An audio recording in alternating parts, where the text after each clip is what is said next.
Começamos hoje mais uma semana de entrevistas com candidatos e candidatas que disputam as prefeituras de 10 cidades do sul fluminense. O projeto Eleições 2024 é uma realização do Grupo Pansardes de Comunicação, responsável pelos jornais A Voz da Cidade e Diário do Vale. O entrevistado desta segunda é o candidato à Prefeitura de Volta Redonda, Mauro Campos, do Novo. Mauro José Campos Pereira tem 64 anos, é natural de Minas Gerais, pai de 5 filhos e diretor-presidente do Grupo ACEPLAN. O engenheiro civil já foi presidente da Associação Comercial, do Sinduscom e foi o primeiro tesoureiro da Firjan. Além disso, já participou de entidades sociais, religiosas e foi membro de conselhos municipais de Volta Redonda. Mauro Campos tem como vice em sua chapa o advogado Leandro Souza. Vamos conhecer as regras da entrevista. A entrevista será no modelo debate temático, com 7 perguntas específicas e iguais para todos os candidatos. A duração máxima do programa será de 30 minutos e o candidato terá 3 minutos para responder cada pergunta. O tempo será cronometrado com base no regulamento enviado previamente aos candidatos. Não serão aceitos ataques pessoais aos adversários. O objetivo é debater propostas para as mais diferentes áreas da cidade. O debate será pautado nos seguintes temas: 1. Esporte e lazer. 2. Servidores públicos. 3. Ensino público. 4. Transporte público e mobilidade urbana. 5. Segurança pública. 6. Saúde pública. 7. Desenvolvimento econômico. E, por fim, as considerações finais. Mauro Campos, seja bem-vindo aos estúdios do Grupo Pansardes. É um prazer tê-lo aqui. Primeiro, eu que agradeço a oportunidade do Grupo Pansardes. Aproveito para parabenizar o Luciano, que é um grande empresário desse setor. Agradecer a você, Lívia, enfim, toda essa equipe maravilhosa e principalmente dessas instalações que fazem um orgulho de Volta Redonda. Vamos às perguntas? Por favor. Candidato, como o senhor pretende ampliar o acesso da população às atividades esportivas e de lazer? Bem, essa questão é uma questão que tem sido muito frágil atualmente. Você tem algumas oportunidades, alguns programas, mas eu acho que nós podemos muito mais. Eu acho que Volta Redonda merece e precisa muito mais.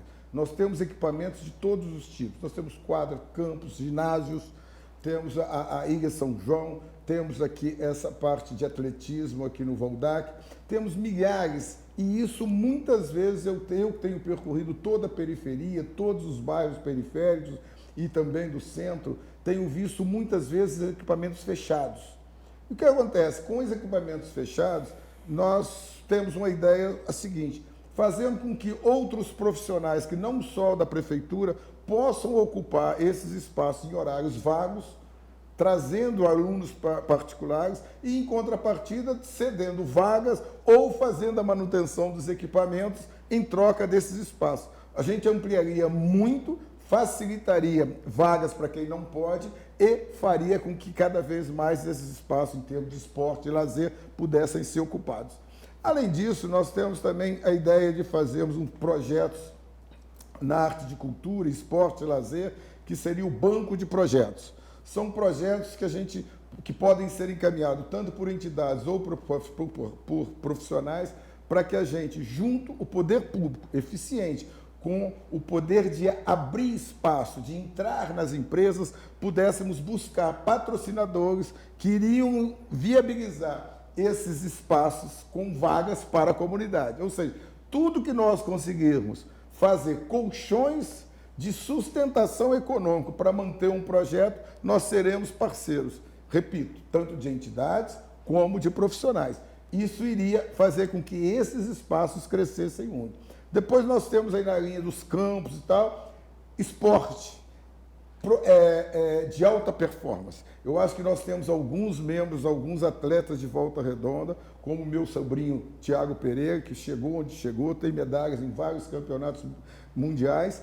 E o que acontece? Nós podemos incentivar isso através desses programas, mas sim, criar um departamento para essa atividade de ponta.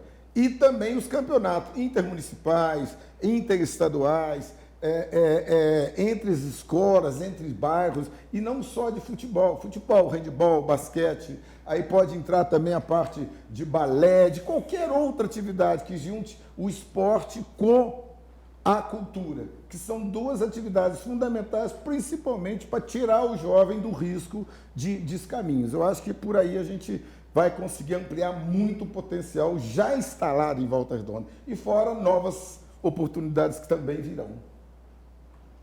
Mauro Campos, caso seja eleito, como será a sua relação com os servidores públicos? O senhor tem projetos para aumentar a eficiência e a qualidade dos serviços? Essa pergunta é fantástica. Eu tenho estado muito com o funcionalismo, tenho conversado muito com eles, exatamente nessa natureza. Eu tenho um exemplo meu, pessoal. Nós já chegamos nesses últimos 12, na nossa história, principalmente agora nos últimos 13 anos, vai ter quase 6 mil funcionários na CEPLAN com um turnover natural. E todos hoje têm uma admiração muito grande porque nós fizemos valer o direito da autoestima, do pertencimento. Então eu recordo que antigamente, quando eu comecei a usar isso, há alguns anos atrás, eu chegava em todas as atividades, em todos, assim, churrasco, festas e outras comemorações da empresa, eu falava: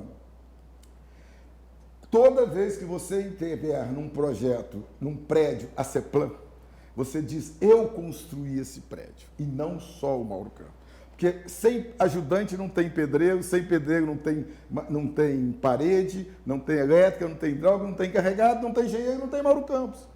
Isso entrou no espírito da empresa, que isso fez com que nós nos tornássemos uma empresa fantástica, forte, mas não só pelo lado empresarial, mas muito pelo funcionalismo. E eu tenho explicado, e o funcionalismo totalmente entende esse exemplo, vivido por nós.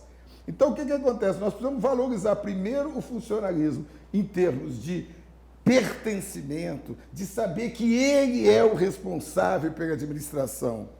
Remuneração, sim, mas no caso da remuneração, eu tenho dado o exemplo seguinte: nós temos aqui os aposentados que têm a demanda atrasada, os funcionários que têm demanda atrasada, ações e precatórios para todo lado. Vai tirar de onde? O que nós temos que fazer é esticar esse bolo como uma massa de pizza, porém combinado que, se esse bolo for ampliado, o que vai para cada setor, mas com credibilidade. Por isso que nós precisamos ter um governo com palavras, o que a gente não tem visto. As promessas vão na época da eleição e depois se desfazem ao longo do governo. Nós não. Nós queremos, sim, o CIDIOGO, porque eles são os mais importantes. Quem produz, quem está na ponta, quem faz a máquina girar. O prefeito é o empregado número 1 da prefeitura. Ele ganha salário. Ele é empregado da prefeitura. Então, ele tem que estar junto com essa massa para que esse corpo único lute pela cidade, que é, em final de contas, quem paga os salários de todos. Não é o prefeito que tem que ter isso, a bancada de lá e de cá, não. Esse corpo único, prefeito, Câmara de Vereadores também, nós temos que juntarmos todos e mostrarmos que todos remando na mesma direção, não tem jeito. Tem que dar certo e vai dar certo. Vamos à terceira pergunta. Como o senhor pretende melhorar a qualidade do ensino público durante o mandato, caso seja eleito?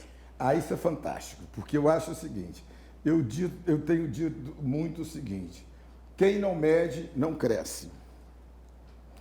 O que acontece? Eu tenho visitado São José dos Campos, Joinville, Santa Catarina, Maringá, no Paraná e outros municípios, e tenho visto exemplos fantásticos de revoluções na educação. Isso vai partir primeiro pela conscientização e, da mesma forma como os outros funcionários, com um chamado para que essa turma, junto conosco, transforme a educação. Mas eu tenho só uma diferença em tudo que foi feito. Eu não me preocupo com a educação. Eu me preocupo com o aprendizado. Essa é a grande diferença. As pessoas só pensam na educação. A educação é o meio. Se nós não mudarmos o aprendizado, o que me interessa é como o aluno vai sair no final do ano. Se ele aprendeu. Isso é que nós temos que medir. junto com esse corpo, que é um bom corpo, que somos uma excelente estrutura de educação, o que não tem é um direcionamento inteligente. Eu fui a São José dos Campos, por exemplo, lá eles entregam óculos para cegos lerem. É um aparelhinho que... Eles têm uma bengala que o garoto bota no GPS e vai para a escola sozinho. Eles dão para os alunos. Eles têm uma escola 5.0 que eu acredito que, se juntar a maioria das escolas públicas de Volta Redonda, não chega perto da escola pública em São José dos Campos. Então é possível. É só ter vontade política e vontade de ter o resultado baseado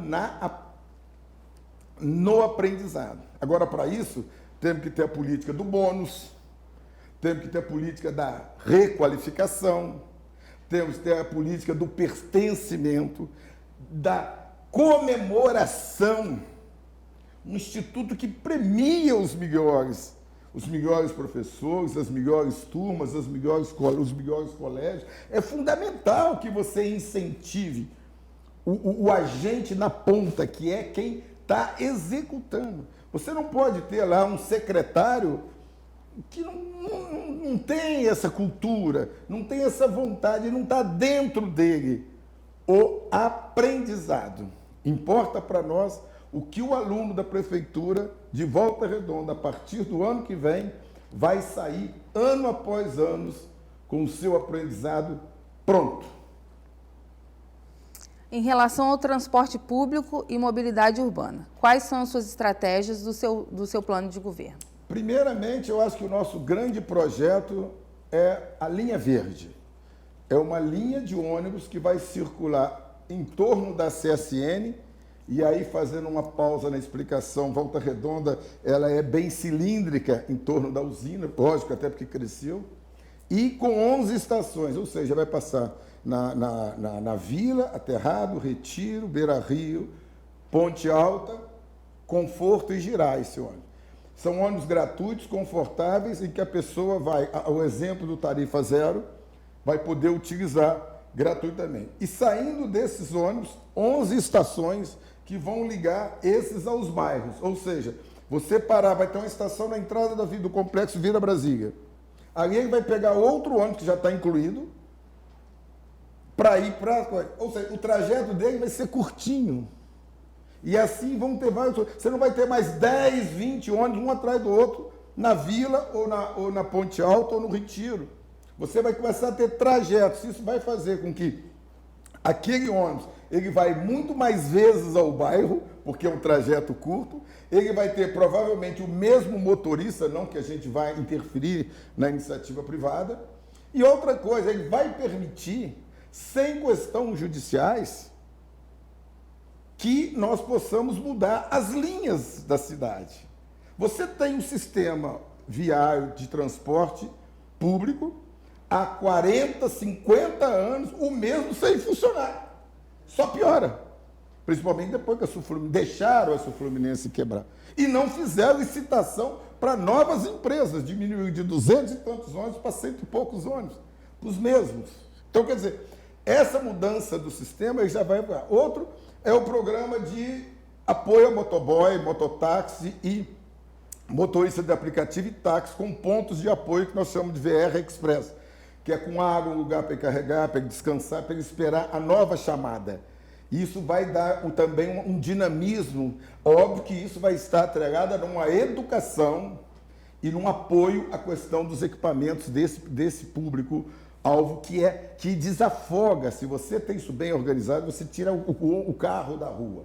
E com isso você já diminui e reduz o consumo de combustível, de poluição e tudo mais. Então, e ciclovias nas partes planas, porque não adianta eu falar de ciclovia no alto do morro, que ninguém vai carregar a bicicleta. Dentro do possível que o ônibus, como tem na Europa, tem nos Estados Unidos, possa ter no futuro algum suporte que leve a bicicleta, mas isso tem que ser com o tempo. O que precisa ter é uma mente evoluída. Outra coisa fantástica seria os sinais inteligentes, que ele mede pelo fluxo de veículo que está na via, ele abre mais ou abre menos o tempo de um lado ou de outro e faça toda a circulação. Isso vai desafogar terrivelmente o trânsito. E outras coisas fantásticas que nós já sabemos, temos, mas o tempo é escasso. Vai dar certo. Vamos à quinta pergunta. Candidato, como o senhor planeja trabalhar a área de segurança pública, né? Mesmo não sendo uma obrigação direta da prefeitura? Eu acho que a questão da segurança, ela tem que ser uma questão muito próxima, muito interligada. E aí eu vou citar o sistema CSI, ou CSI, que eu vi em São José dos Campos funcionando. Lá eles têm a Polícia Federal, Rodoviária, PM, Militar, Civil e a Guarda Municipal, num espaço fantástico. É uma parede gigantesca de tela, cada um no seu setor. Mais importante, ninguém manda em ninguém. Porque quando você põe, igual aqui em Volta Redonda, que põe Secretaria de Ordem Pública e acha que manda em tudo, e acaba não mandando em nada. Então, o que acontece? Isso não pode, você tem que ter a harmonia entre as coisas, porque senão um encosta. Ah, o fulano está cuidando lá, então eu vou cruzar meus braços aqui. Não é o caso de A ou B, não estou citando, mas isso é da relação humana. Então, isso é uma coisa que temos que mudar. Eu acho que cada um tem que ter sua função. A Guarda Municipal tem que cuidar dos próprios municipais, das escolas e de outras funções auxiliares, apoiando com inteligência, com alguma coisa. Voltando ao CSI, o que acontece? Lá eles têm, por exemplo, reconhecimento facial. Eles podem descobrir um suspeito, um bandido dentro do ônibus, dentro do carro. Eu testei isso com um carro. Qual a chapa do seu carro? Na hora eu não tinha, mas que carro você quer? Verde, amarelo, aí todos os carros verdes. Com pessoas vestidas vermelho. Isso é inteligência. Não adianta você ter câmera para depois que roubar. Ah, fulano. Aqui ainda tem até o celular. Se pegar o celular de todo mundo, deve ser para usar em campanha, mas eu não posso afirmar, mas deve ser. Aí liga, roubaram o seu carro. Não, eu sei. Ah, não, porque agora nós descobrimos que roubaram o seu carro, que eu vi a polícia. Ah, eu vi passar o carro seu indo para o lado do Amparo. Mas passou ontem à noite. Você tem que ter uma segurança preventiva. O bandido, o ladrão, tem que saber que ele não pode ir, porque se ele for, ele vai ser pego. Não que depois que ele foi, ele vai ser procurado. Que é o policiamento que nós temos aqui hoje, baseado na Secretaria de Serviço Público, fica trocando lâmpada. Não existe isso. Você tem que ter inteligência. Eu aprendi uma coisa, segurança pública se faz com a sensação de segurança. Quando você traz para a comunidade a sensação de segurança, o bandido não vai. E você vai. Porque nós não podemos botar um guarda do lado de cada cidadão. Essa seria a segurança. Agora, a sensação de segurança que a gente tem que construir. Da mesma forma como acontece no desenvolvimento econômico. Se você não tiver essa sensação, você não acredita e o seu adversário, no caso, o bandido, acredita e vai. Com a gente, ele não vai. Nós vamos. Quais são as suas propostas para melhorar o sistema de saúde municipal e garantir o acesso de qualidade para as pessoas? Esse é um caos hoje, né? Mas nós temos uma ideia fantástica. Fantástica para nós, que para vários lugares já não é novidade, mas aqui é a saúde na palma da mão. É você poder marcar sua consulta, marcar o seu exame e, mais importante, seguir sua posição na fila. Porque aqui as filas não andam. Mas por quê? Porque tem os amigos do rei que pulam na frente, os vereadores da base que pulam na frente. Aí a fila não anda. Isso vai acabar com a saúde na palma da mão. E outra coisa, que outro dia fiz um jantar com vários médicos da cidade e foi debatida uma ideia nossa. Nós vamos ter um sistema onde nós vamos, no final, como na educação, vou fazer um parênteses sem ser prolixo, como na educação, nós queremos saber da cura e não do tamanho da fila como hoje. O que nos interessa, o que vai nos interessar é o resultado, cura. Esses dias eu tive com uma funcionária da coisa, ela falou assim, mas nós tínhamos 5.000 na fila cardíaca, em janeiro nós tínhamos 1.200, agora nós temos 150. Eu falei, quantos morreram? Porque se é cardíaco é um jeito. Quantos morreram? Você implica. Não! Quantos desses morreram? Ou você só diminuiu a fila? Quantos ficaram curados? Não, mas aí isso a gente atendeu. É diferente. Nós vamos saber, depois dessa consulta digital, vai para o exame, nós vamos controlar, ou vai para a farmácia, tudo digital, chegou aqui na frente, curou depois do remédio, 12 dias. 12 dias vai ligar um robô, ou um agente, provavelmente um robô, perguntando, a senhora ficou boa? A senhora Viviane, ficou boa? Ah, fiquei. O médico te atendeu bem? O médico te atendeu no horário? Ele estava no posto? A enfermeira foi atenciosa? O exame foi confortável? A senhora ficou boa? Ficou, maravilha. Ah, não, todo do mesmo jeito. Não tenha culpa. Eu comecei aqui dizendo, quem não mede, não evolui. Quem não tem controles rígidos, mas inteligente, não é para dizer que tem relatório, para dizer que tem isso, não, é inteligência. Que pode, inclusive, ser artificial, ou provavelmente vai ser artificial, porque eles têm a capacidade de comparar e a questão de você calcular as estatísticas muito mais que a gente, muito mais rápido, muito mais evoluído. E que muitos governantes têm medo disso. Mas quem quer transparência, se tem a mão limpa, as mãos limpas, isso não afeta nada. Então, a gente vai querer medir e comparar. Nem nada contra o médico, contra a enfermagem, contra ninguém. Pelo contrário. E outra coisa, bônus em cima. Não de produtividade, porque tirou da fila, mas pelo número de curas e realizações feitas. Saúde é com a gente. Vamos à sétima pergunta. Mauro Campos, quais são as propostas para o desenvolvimento econômico? Como atrair mais investimento para o município? Isso é minha praia.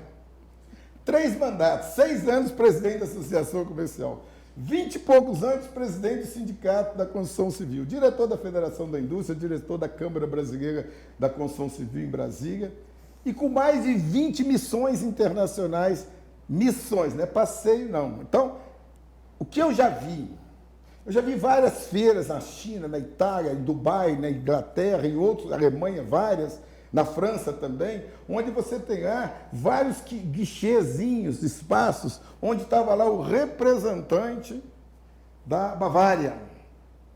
Ele está lá representando várias cidades, várias indústrias, de Roma, entendeu?